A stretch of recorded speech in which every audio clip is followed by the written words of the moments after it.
बिहार कांग्रेस की दिल्ली में बैठक हुई। इस बैठक में खास ये बात रही कि इस बैठक में निर्दलीय जो सांसद हैं पूर्णिया से, जो खुद को कहते हैं कि हम कांग्रेस की विचारधारा से हैं, राहुल गांधी की विचारधारा से हैं, राहुलवादी हैं, वो भी शामिल हुए और उनको विशेष रूप से आमंत्रित किया गया था उनको इस बैठक में। कुछ दिन पहले एक वीडियो आपने देखा होगा कि जो रथ था राहुल गांधी जिस पे सवार थे, जो वोटर लिस्ट में पुनरीक्षण था उसके खिलाफ जो 9 जुलाई को जो प्रदर्शन हुआ, आंदोलन हुआ, उस रथ पर पप्पू यादव को चढ़ने से रोक दिया गया, कन्हैया कुमार को चढ़ने से रोक दिया गया। उसके बाद तमाम सवाल उठने लगे कि क्या पप्पू यादव को दरकिनार किया जा रहा, दरकिनार कौन कर रहा, क्या तेजस्वी यादव दरकिनार कर रहे हैं और दरकिनार करने में क्या कांग्रेस की कितनी भूमिका है, और राहुल गांधी क्या इस बात को मान रहे हैं कि राहुल गांधी को दरकिनार किया जाए। तो इसका जवाब ये मिला है कि जब बिहार कांग्रेस की बैठक बुलाई गई दिल्ली में, जिसमें राजेश कुमार जो राम हैं, जो प्रदेश अध्यक्ष हैं, वो शामिल हुए, अल्लाउरू अर्जुन जो वहाँ के प्रभारी हैं वो शामिल हुए और कांग्रेस के बड़े बड़े लीडर शामिल हुए। उसमें पप्पू यादव भी गए जो एक निर्दलीय सांसद हैं पूर्णिया से, कांग्रेस के टिकट पे सांसद नहीं है, लेकिन वो कहते हैं कि उनकी विचारधारा कांग्रेसी है और राहुलवादी हैं। और इस मीटिंग में खास तौर से और राहुल गांधी और मल्लिकार्जुन खड़गे से वो मुलाकात भी की, जिसके बाद चर्चा हो गई है कि राहुल गांधी ने उनको एक टास्क सौंपा है और ये जिम्मेदारी पप्पू यादव को दी है और पप्पू यादव पूरे देश में उस जिम्मेदारी को निभाएंगे। पप्पू यादव ने मीटिंग के बाद राहुल गांधी से क्या क्या बातें हुई वो बताया भी है, सुन लीजिए पहले उन्होंने क्या कहा है।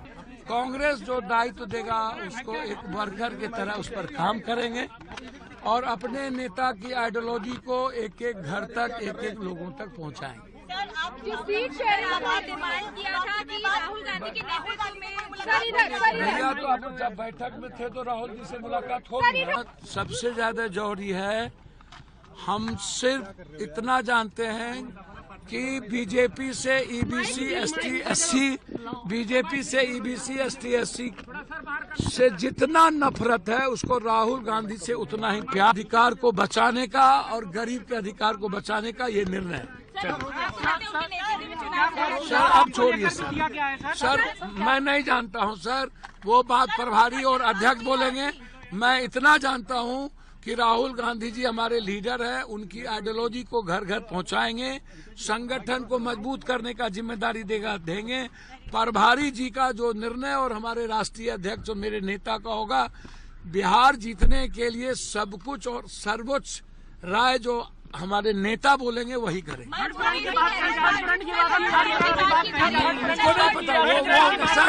गांधी का पूरा ब्लेसिंग है, खड़गे जी ने हमें लड़ने के लिए आशीर्वाद दिया है। पप्पू यादव ने कहा है कि जो भी जिम्मेदारी कांग्रेस हमको देगी हम उसको वहन करने के लिए तैयार हैं। यानी कि इस संकेत से आप समझ सकते हैं कि राहुल गांधी ने जिम्मेदारी दे दी है। वो जिम्मेदारी क्या होगी, क्योंकि राहुल गांधी अभी जिस मोड में हैं वो वोटर लिस्ट रिवीजन बिहार को लेके है कि जिस तरीके से बीएलओ, जिस तरीके से चुनाव आयोग पे उंगली उठ रही है कि किस तरह से विशेष जो गहन पुनरीक्षण हो रहा है उसमें गरीब, दलित, पिछड़े, किसान के जो हैं उनके वोट कैसे काटे जा रहे हैं, ये आरोप लगा रहा है विपक्ष। और राहुल गांधी इसमें अग्रणी भूमिका में है, तेजस्वी यादव अग्रणी भूमिका में है कि उनके वोट बैंक को काटा जा रहा, ये कह के कि तुम नागरिकता साबित करो उसके बाद से तुम वोटर लिस्ट होगे। ऐसे में बहुत सारे लोग हैं जिनके पास अपना जो वैलिड मांगा गया है उसमें नहीं है, लेकिन बाद में चुनाव आयोग ने यह कहा था कि अगर आपके पास कोई कागज नहीं है उसके बाद भी आप फॉर्म भरिए, बाद में तय होगा कि इसको हम परीक्षण करेंगे, निरीक्षण करेंगे, उसके बाद हम तय करेंगे कि कौन इसमें वोटर लिस्ट में शामिल होगा, कौन वोटर लिस्ट में शामिल नहीं होगा। बाद में सुप्रीम कोर्ट में सुनवाई हुई, सुप्रीम कोर्ट ने ये भी कहा कि आधार कार्ड को भी मान्य होना चाहिए क्योंकि आधार कार्ड सबके। और बिहार में विपक्ष का भी यही मान था कि आधार कार्ड जब इसी बेस पे ही बना था कि आप आधार कार्ड सबका बना था कि आधार कार्ड बैंक में है, आधार कार्ड हर आपके डॉक्यूमेंट्स में है, तो आधार कार्ड आखिर वोटर लिस्ट के लिए क्यों नहीं लिया जा रहा। सवाल ये भी उठा कि दिल्ली के चुनाव हुए, महाराष्ट्र के चुनाव हुए, हरियाणा के चुनाव हुए, लोकसभा के चुनाव हुए, झारखंड के चुनाव हुए, उसमें भी आधार कार्ड माना गया, तो आखिर बिहार के चुनाव में आधार कार्ड क्यों माना जा रहा। तो अब खबर यही है कि राहुल गांधी ने टास्क सौंपा है कि आप एक आंदोलन छेड़िए, आप जगह जगह जाइए कि आखिर बीएलओ कर क्या रहे हैं, चुनाव आयोग क्या कर रहा है, और एक आंदोलन तैयार करिए। और आंदोलन में जब आला कमान की भूमिका होगी तो आला कमान आपका साथ देगा। ये दिया गया है पप्पू यादव को राहुल गांधी की तरफ से टास्क, और बिहार में कांग्रेस के संगठन को और मजबूत करने का ये टास्क है, जो खबरें आ रही हैं, सामने आ रही हैं कि पप्पू यादव को सौंपा गया है। पप्पू यादव भी इस बात से गदगद हैं, और गदगद इसलिए हैं क्योंकि कुछ ही दिन पहले उनको उस जो वैन थी उस पर चढ़ने से रोक दिया गया था। उसके बाद से तमाम खबरें उठी। अब पप्पू यादव कह रहे हैं कि नहीं, हम कांग्रेस की विचारधारा से हैं, हमारे जिम में संघर्ष ही लिखा है, हम संघर्ष ही करेंगे, और जिसके जिम में राहुल गांधी हो वो हम हर चीज करने के लिए तैयार हैं। तो उन्होंने बताया है कि उनको क्या क्या टास्क मिला है। अब जो बैठकें होंगी उसके बाद से ये भी पूछा गया कि भाई टिकट का बंटवारा कैसे हो, तो उन्होंने कहा कि वो कृष्णा लावरू जानेंगे और जो प्रदेश अध्यक्ष हैं राजेश कुमार वो जानेंगे, उन दोनों मिल बैठ के बात करेंगे।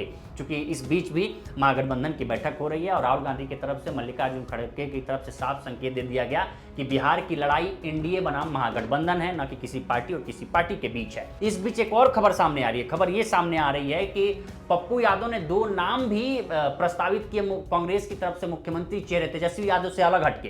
कौन कौन नाम थे? एक राजेश कुमार जो प्रदेश अध्यक्ष हैं वो, और एक मुस्लिम अनवर हैं वो, उनका नाम एक मुस्लिम बीएसपी कांग्रेस से नेता है, बहुत बड़े नेता हैं, उनका नाम उन्होंने प्रस्तावित किया कि ये जो कैंडिडेट हैं ऐसे लोग हैं जो मुख्यमंत्री बन सकते हैं कांग्रेस की तरफ से। तो उन्होंने तेजस्वी यादव से अलग हटके भी नाम प्रस्तावित किए हैं। चूंकि महागठबंधन की तरफ से एक तरह से इंश्योरी है कि तेजस्वी यादव को मुख्यमंत्री के चेहरे के रूप में एक तरह से अप्रत्यक्ष रूप से घोषित कर दिया गया, क्योंकि लालू अर्जुन भी कहे कि नहीं, आरजेडी के नेतृत्व तेजस्वी यादव के नेतृत्व में ही हम चुनाव लड़ेंगे। हालांकि शुरुआत में बड़ी अलग हटके लालू अर्जुन जब हो गए तो बड़ा एक अलग नज़रिए से उन्होंने कांग्रेस को पेश किया था। उसके बाद से ये हुआ कि अगर ऐसा ही रहा तो आगे चल के हो सकता है कि टिकट बंटवारे में दिक्कत आए, क्योंकि कांग्रेस कुछ और टिकट मांगेंगी, आरजेडी कुछ और देगी, ऐसे सीपीआईएम भी है, वीआईपी भी है, वीआईपी ऑलरेडी 60 सीटों की मांग कर रही है। तो इसमें कैसे सामंजस्य बैठेगा, इन सब चीज़ों को लेकर बातचीत।